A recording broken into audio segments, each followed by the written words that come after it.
आज हम बात करेंगे 2005 में आई मूवी हॉस्टल पार्ट 1 के बारे में कि कैसे तीन दोस्त अपनी जवानी की आग बुझाने के लिए स्लोवाकिया कंट्री जाते हैं और आगे उनके साथ क्या क्या होता है आज हम ये इस कहानी में जानेंगे।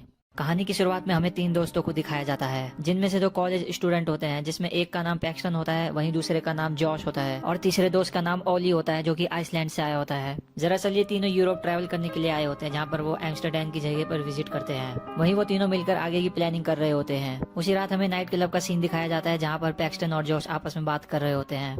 जहाँ पैक्सटन जॉश से पूछता है कि ओली कहाँ पर है, वहीं ओली एक वेश्याओं के साथ व्यस्त होता है। यह देख के जॉश को भी जोश आ जाता है, तभी वो उस लड़की को अप्रोच करने जाता है जहाँ पर वो गलती से दूसरी लड़की से टकरा जाता है। फिर उसकी लड़ाई उसके बॉयफ्रेंड से होने लग जाती है। दोनों आपस में लड़ रहे होते हैं तभी वहाँ पर गार्ड आ जाता है जो पैक्सटन और जॉश को दोनों को बाहर फेंक देता है। तभी तीनों आपस में बात करते हुए अपने हॉस्टल रूम में वापस आ रहे होते हैं। तभी ओली बताता है कि कर्फ्यू के कारण उन्होंने गेट लॉक कर दिया होता है। वहीं पैक्सटन को जर्मन भाषा आती है तो वह ऑनर को समझाने की कोशिश करता है लेकिन उससे भी बात नहीं बनती। ज्यादा शोर के कारण आसपास के पड़ोसी जो होते हैं वह कांच की बोतल लेके उन तीनों के ऊपर मारने लग जाते हैं। तभी एक शख्स उनको अपने रूम में बुला के उनकी मदद करता है जहाँ वो अपना नाम एलेक्स बता के खुद को इंट्रोड्यूस करता है। एलेक्स उनसे पूछता है कि तुम कहाँ कहाँ ट्रैवल करते हो, जहाँ पर पैक्सटन बताता है कि वह पेरिस घूम चुके हैं, स्विट्जरलैंड, बेल्जियम और अब यहाँ वो एम्स्टरडैम पे आ रखे हैं। पैक्सटन बताता है कि कैसे ओली का एक दोस्त है बार्सिलोना में जो हमें मजे दिलवा सकता है वहाँ पर। तभी एलेक्स उनसे पूछता है कि क्या तुम लड़कियाँ ढूंढ रहे हो, जहाँ पर दोनों एक साथ हाँ बोलते हैं। एलेक्स उन्हें स्लोवाकिया शहर जाने के लिए बोलता है। वो उन्हें वहाँ की हॉस्टल की लड़कियों की तस्वीरें दिखाता है और साथ में ये भी बताता है कि वो कैसे अमेरिकन लड़कों के लिए मरती है। तीनों ही इतने भरे हुए होते हैं कि अगले ही दिन स्लोवाकिया जाने के लिए रवाना हो जाते हैं। वहीं पर पैक्सटन और ओली जॉश के साथ थोड़ा मजाक कर रहे होते हैं। तभी वहाँ पर एक आदमी आ जाता है जिसका नाम डच होता है। डच एक बिजनेसमैन होता है। डच बताता है कि वो अपनी बेटी से बात कर रहा होता है और वहीं वो अपनी बेटी की फोटो भी दिखाता है उनको। तभी ओली भी बताता है कि उसकी 6 साल की एक बेटी है। यह सुनकर जॉश थोड़ा शौक सा हो जाता है। डच उनसे पूछता है कि तुम सब कहाँ जा रहे हो, जहाँ पर पैक्सटन बताता है कि वो सब स्लोवाकिया जा रहे हैं। ये सुनकर डच कुछ ऐसा रिएक्ट करता है मानो जैसे उसने अपनी पूरी जवानी उधर ही बिताई हो। वहीं चारों आपस में बात कर रहे होते हैं तभी डच जो होता है वो जॉश के पैर में छू लेता है। यह देखकर जॉश को बहुत गुस्सा आता है, फिर वो चिल्लाने लग जाता है। डच के जाने के बाद पैक्सटन और ओली दोनों हंस रहे होते हैं। तभी पैक्सटन जॉश से कहता है कि आखिरकार तुमने मुझे कर ही लिए। जब तीनों स्टेशन पहुंचते हैं तो वह नोटिस करते हैं कि आसपास के एरिया काफी सुनसान सा होता है। कुछ देर कार से ट्रैवल करने के बाद वो फाइनली हॉस्टल पहुंच जाते हैं जहाँ पर 2 जापानीज लड़कियां उन पर लाइन मार रही होती हैं। ओली ने रूम पहले ही रिजर्व करा रखा होता है तो वह चाबी लेने जाते हैं रिसेप्शनिस्ट के पास। वहीं रिसेप्शनिस्ट बताती है कि तुम्हारे साथ रूममेट होंगे। जब वो तीनों रूम में जाते हैं तो वो नोटिस करते हैं कि उनके रूम में 2 लड़कियां कपड़े चेंज कर रही होती हैं। दोनों लड़कियां उनको स्पा में आने की इन्विटेशन देती हैं। तभी वो तीनों स्पा में पहुंच जाते हैं जहाँ पर उनको वो दोनों लड़कियां दिखती हैं। जहाँ पर एक लड़की अपना नाम नटालिया बता के इंट्रोड्यूस करती है तो वहीं पर दूसरे का नाम स्वेतलाना होता है। कुछ देर आपस में सारे बात कर रहे होते हैं तभी हमें रात का सीन दिखाते हैं जहाँ पर वो नाइट क्लब में डांस कर रहे होते हैं सारे मिलकर। डांस करते करते नटालिया और स्वेतलाना जो होते हैं वो उन तीनों को पिज़्ज़ा खिला रही होती है। वहीं हम देखते हैं कि कैसे ओली जो होता है वो रिसेप्शनिस्ट के साथ डांस कर रहा होता है। जॉश का अंदर दम घुट रहा होता है इसलिए वह थोड़ी देर हवा खाने जाता है बाहर। तभी कुछ बच्चे आते हैं और जॉश से डॉलर मांगने लग जाते हैं। जॉश डर जाता है क्योंकि उनके हाथ वेपनाइज्ड होते हैं। तभी वहाँ डच आके उन्हें पैसे दे देता है। फिर डच जॉश को बताता है कि ये बच्चे जो होते हैं वो क्राइम करने के लिए भी तैयार होते हैं, उनको कोई फर्क नहीं पड़ता, वो किसी पर भी अटैक कर सकते हैं। तभी जॉश डच को थैंक यू बोलता है और उसे ड्रिंक का ऑफर करता है। वहीं दोनों आपस में बात कर रहे होते हैं अंदर जहाँ पर जॉश जो होता है डच से माफी मांगता है पहले के लिए।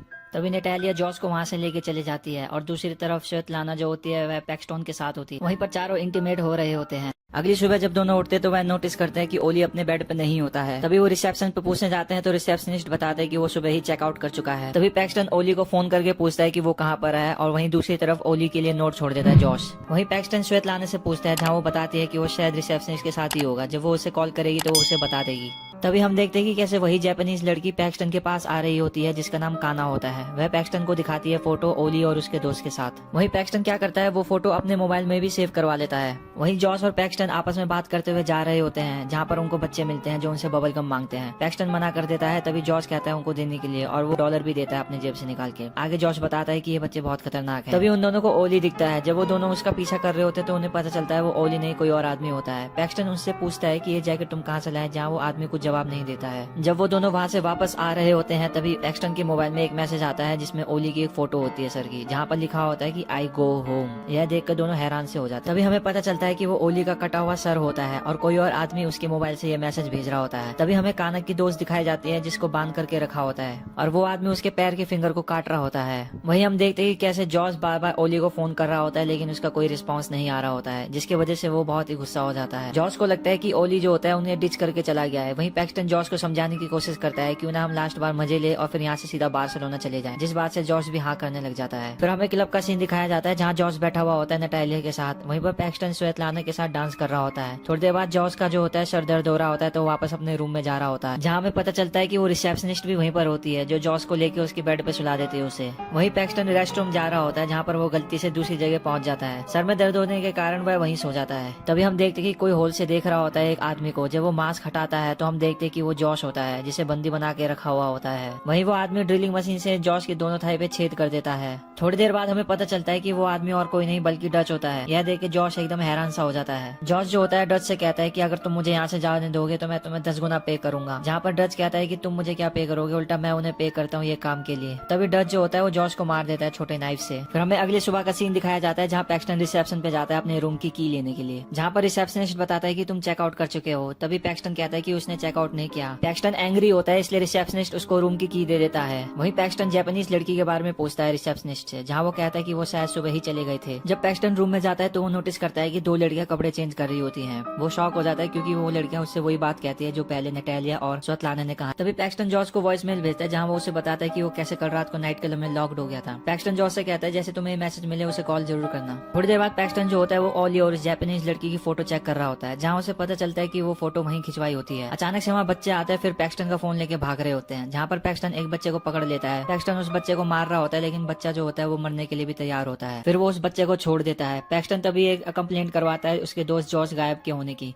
जहाँ पुलिस कहती है कि उसकी फोटो उसने ले रखी है, जैसे उसके बारे में पता चलेगा वो उसे बता देंगे। कंप्लेंट लिखाने के बाद जब जॉर्ज बाहर आ रहा होता है तभी उसको नटालिया दिखती है। फिर वो नटालिया का पीछा करता है जहाँ पर उसको स्वेतलाना और नटालिया दोनों दिखती है। वहीं पैक्सटन उनसे पूछता है कि मेरा दोस्त जॉर्ज कहाँ पर है, जहाँ वो बताते हैं कि वो ओली के साथ है। दोनों सीधे मुंह बात नहीं कर रहे होते हैं। तभी पैक्सटन चिल्ला के बोलता है कि मेरे दोस्त कहाँ पर है, जहाँ पर नेटली बताती है कि वो आर्ट शो में है। तभी पैक्सटन कहता है कि उसे वहाँ लेके जाओ। एड नेटली फिर उसको वहाँ लेके जाती है आर्ट शो में। जब पैक्सटन अंदर जा रहा होता है तो वो देखता है कि डच कैसे जॉर्ज की बॉडी के साथ एक्सपेरिमेंट कर रहा होता है।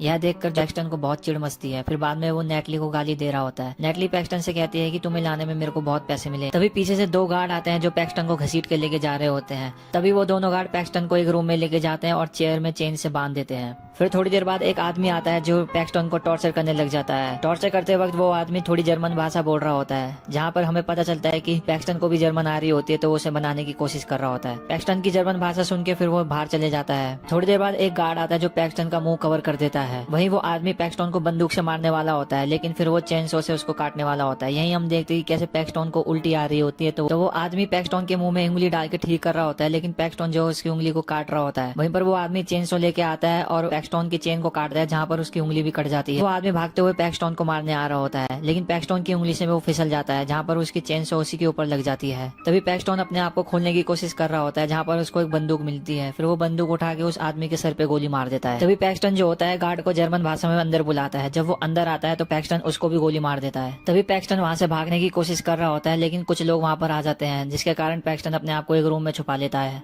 जहाँ पर उसे बहुत सारी डेड बॉडीज मिलती है। लेकिन वहाँ पर भी कोई आ जाता है तो पैक्सटन अपने आप को उन्हीं डेड बॉडीज के नीचे कवर कर लेता है। वो आदमी उन बॉडी को वहाँ लेके जाता है जहाँ वो उनको काट के जला देता है आग में। जब पैक्सटन आँख खोलता है तो उसको सामने जॉर्ज की बॉडी मिलती है। यह देख के पैक्सटन की आँख फटी की फटी रह जाती है। जब वो आदमी काम कर रहा होता है तो पैक्सटन पीछे से जाता है और उसके सर पे हैमर मार देता है। तभी पैक्सटन जो है वहाँ से भाग रहा होता है लिफ्ट से भागने के बाद वो एक रूम में पहुंच जाता है, जहाँ की खिड़की से वो देखता है कि यहाँ की पुलिस भी उनके साथ मिली हुई होती है। वहीं पैक्सटन अपने कपड़े चेंज कर लेता है जैसे वो लोग पहनते हैं। वहीं एक आदमी आ जाता है जो पैक्सटन से पूछता है कि वो कैसा लग रहा है। दरअसल ये आदमी को लगता है कि पैक्सटन भी इनके साथ मिला हुआ है। वो आदमी पैक्सटन से पूछता है कि मुझे क्या से मारना चाहिए, इनको बंदूक से मारना चाहिए, जहाँ पर पैक्सटन बोलता है कि हाँ बिल्कुल। वो आदमी कहता है कि वो ओल्ड स्कूल स्टाइल में खेलेगा तो इसलिए वो बंदूक वहाँ छोड़ के चला जाता है। वहीं पैक्सटन वो बंदूक उठा के वहाँ से भागने की कोशिश करता है लेकिन उसको अचानक से आवाज आ रही होती है। दरअसल ये आवाज लाना की होती है। जब वो वहाँ देखने जाता है तो वो देखता है कि वही आदमी लाना को मार रहा होता है। फिर वो उस आदमी को भी गोली मार देता है। फिर लाना को वहाँ से लेके चले जाता है। तभी दोनों गाड़ी में बैठ के वहाँ से भाग रहे होते हैं। वहीं रास्ते में ट्रक खड़ा होता है। जैसे ही ट्रक हटता है तो वो नोटिस करता है कि उसके दोस्त के कातिल तीनों वहीं खड़े होते हैं। तभी वो मौके का फायदा उठाता है और तीनों को वहीं से उड़ा देता है गाड़ी से। नटालिया जो होते हैं वो जिंदा होते हैं, इसलिए वो वापस आके नटालिया को फिर से मार देता है गाड़ी से। थोड़ी देर आगे पैक्सटन को बच्चे मिलते हैं। खुशकिस्मती से पैक्सटन की गाड़ी के अंदर बबल गम होते हैं, जहाँ वो बबल गम का पूरा पैकेट उन बच्चों को दे देता है और कहता है उनका जो पीछा कर रहा है उनकी गाड़ी रोकने के लिए, और वो वैसा ही करते हैं। रोड पर पहुंचने के बाद पैक्सटन देखता है कि कैसे पुलिस उनको ढूंढ रही है। तभी वो काना को लेकर जंगल के रास्ते से ट्रेन के पास पहुंच जाता है। स्टेशन स्टेशन पर पहुंचने के बाद पैक्सटोन को पता चलता है कि वहाँ पर भी लोगों को ढूंढ रहे हैं। वहाँ पर भी छुप छुपाते हुए पैक्सटोन अपने आप को बचाता है, लेकिन काना जो होती है वो कांच में अपना फेस देख लेती है, जिसके कारण काना को जीने का मन ही नहीं कर रहा होता है। वहीं पैक्सटोन जो होता है उसे रोकने की कोशिश करता है, लेकिन काना ट्रेन के ऊपर आके अपनी जान दे देती है, जिस चीज से सभी डिस्ट्रैक्ट हो जाते हैं। वही मौके का फायदा उठा के पैक्सटोन अपने आप को बाथरूम के अंदर बंद कर लेता है। तभी ट्रेन चलने लग जाती है और वहीं पर पैक्सटोन आराम से बैठा हुआ होता है। पैक्सटोन को एक आवाज आती है, दरअसल ये आवाज किसी और की नहीं बल्कि डच की होती है।